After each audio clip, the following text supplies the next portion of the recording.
Is-Segretarju Parlamentari li fidejh għandu r-responsabilità tal-infiq tal-fondi Ewropej għamel programm ta' sija jaħrab mill-mistoqsija tal-Viċi Kap tal-Partit Nazzjonalista David Agius dwar kif ivvota fir-referendum għad-dħul ta' Malta fl-Unjoni Ewropea, votazzjoni li kienet saret fl-2003. Mela ma wieġibniex. Għal raba darba Brian staqsejtu biss jgħid lill-poplu Malti ikun onest, kredibbli u trasparenti. Segretarju Parlamentari responsabbli għal EU funds, għal fondi Ewropej.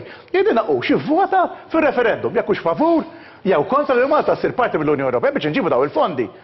Biex inkunu nistgħu nitkellmu dwar budget sostenibbli, biex ikunu nistgħu nitkellmu dwar l-Erasmus u tant suġġetti oħrajn u toroq tal-Unjoni Ewropea. Mistiedna fil-programm Realtà fuq Television Malta li bħala tema kellha l-proposti tal-budget, Aron Farrugia baqa' litteralment sal-aħħar minuti jaħrab id-domanda ta' David Agius. Sakemm fl-aħħar ma kellux għażla ħlief li jammetti li fir-referendum ma vvutax u fi kliem ieħor ma kienx favur li nissieħbu fl-Unjoni Ewropea. M'għandix taqsam għall-programm, għandek problema biex tiġibha din. M'għandix problemi, għastinejt. Il-Ministru Ħaneġi għal-punt. Bir-rispett kollu. Good news. Ħaneġi għal-punt.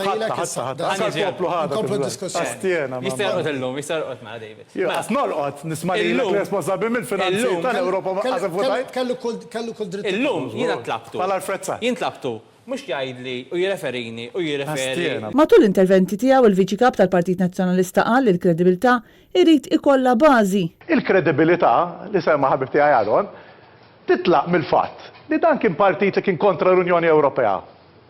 Kontra l-Unjoni Ewropea. Jien nistaqsil Aron, ivvutajt fir-referendum għall-Ewropa? U jekk ivvutajt fir-referendum għall-Ewropa, x'ivvutajt? Favur li Malta tidħol fl-Unjoni Ewropea?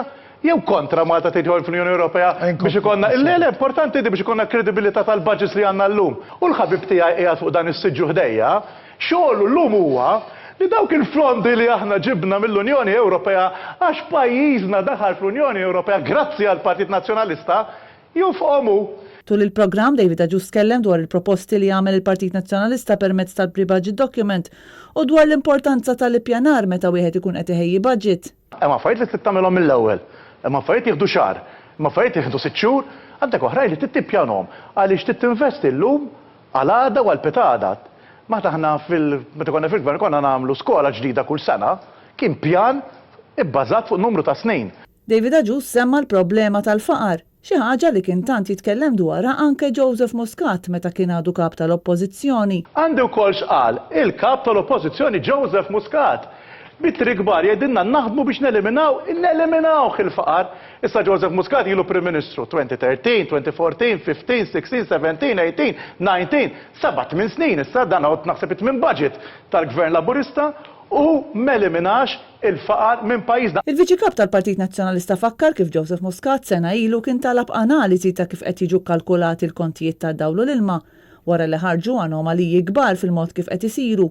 Iżda sal-lum dan baqa' ma sarx u l-kontijiet għadhom qed jiġu kalkulati b'mod li l-poplu qed jinsteraq.